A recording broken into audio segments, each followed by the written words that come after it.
On est de retour avec Clara Matéjonet. L'Union des producteurs agricoles et Agriculture alimentaire Canada viennent de lancer une nouvelle branche là, des projets laboratoires vivants. Ça concerne notre région. Vous étiez sur place. Oui, Claude, exactement. En fait, je vais laisser tout de suite Martin Caron, qui est président général de l'UPA, nous expliquer ce que c'est ce programme de laboratoire vivant.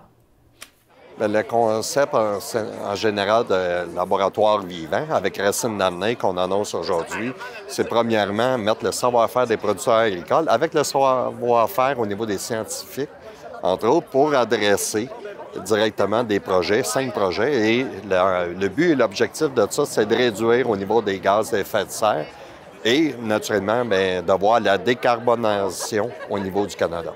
Dans le projet qu'on annonce aujourd'hui, on a déjà eu une phase 1 qu'on a travaillé avec les producteurs, puis c'est sûr qu'il y a une complicité qui s'est faite entre les producteurs, les chercheurs et les conseillers qui sont sur le terrain, qui pratiquent directement au niveau de la ferme, parce qu'il faut expliquer que les fermes, c'est des laboratoires en soi, parce que bien souvent, quand on cultive la terre ou avec les animaux, ou tout avec la biodiversité, donc, ça permet d'aller plus loin. Il y a 76 entreprises agricoles qui sont investies présentement dans ce projet-là. On rajoute là-dessus 34 activités de recherche qui sont là. Mais la plus belle des choses là-dedans, c'est qu'on va avoir, entre autres, un rayonnement sur l'ensemble de l'agriculture au niveau du Québec et du Canada pour adapter nos pratiques en vue de réduire au niveau des gaz à effet de serre. L'importance de cette collaboration-là, ça met vraiment l'expertise des producteurs avec l'expertise des scientifiques et de s'adapter directement sur le terrain à cette recherche et quelles sont les solutions. Mais il y a un partenariat qui se fait avec les chercheurs et les conseillers, les gens en place, et ça nous permet de pérenniser aussi des activités directement sur les fermes. Et en plus de ça, d'utiliser des producteurs agricoles pour valoriser ou pour servir de vitrine face à d'autres producteurs qui voudraient faire des ajustements ou voudraient adapter leurs pratiques à leur ferme. Le projet Racine d'avenir, qui va s'étendre jusqu'en 2028, a reçu un financement pouvant aller jusqu'à 8,9 millions de dollars dans le cadre du programme Solutions agricoles pour le climat.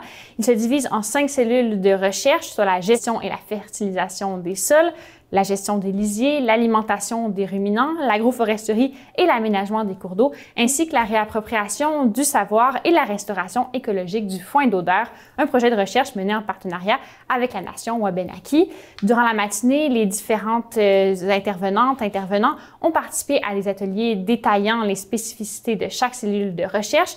Comme nous l'avons dit plus tôt, les fermes de la région participent à ce projet. Frédéric Allary, propriétaire de la ferme Raymond Allary et Fils à Sainte-Sophie, nous explique ce qui l'a poussé à accueillir ce laboratoire sur ses terres. Ici, on est sur une ferme laitière, ferme Raymond Allary et Fils. Je suis la 4e génération. Il y a déjà une 5e génération qui est prête à prendre la relève. 100 ans d'existence. On est principalement en production laitière, grande culture. Puis on fait la transformation de fromage depuis plus de 20 ans maintenant. Nous, on est très proche de notre clientèle. C'est de la vente directe de nos fromages. Puis on est certifié biologique depuis plus de 30 ans. Puis on s'apercevait que les clients, ce qu'ils recherchent, c'est surtout l'éco-responsabilité, l'achat local. Puis on se demandait ce qu'on pouvait faire de plus. Puis d'où là, le bilan carbone avec mon conseiller agro est arrivé. Donc, je trouvais une belle opportunité là de faire mon bilan carbone. Puis avec le bilan carbone, on avait accès aux cellules de recherche. Puis là, moi, je trouvais juste naturel de pousser ça un petit peu plus loin, puis faire de la recherche, puis voir comment on pouvait s'améliorer sur la santé des sols, sur les écosystèmes, puis sur notre entreprise en général.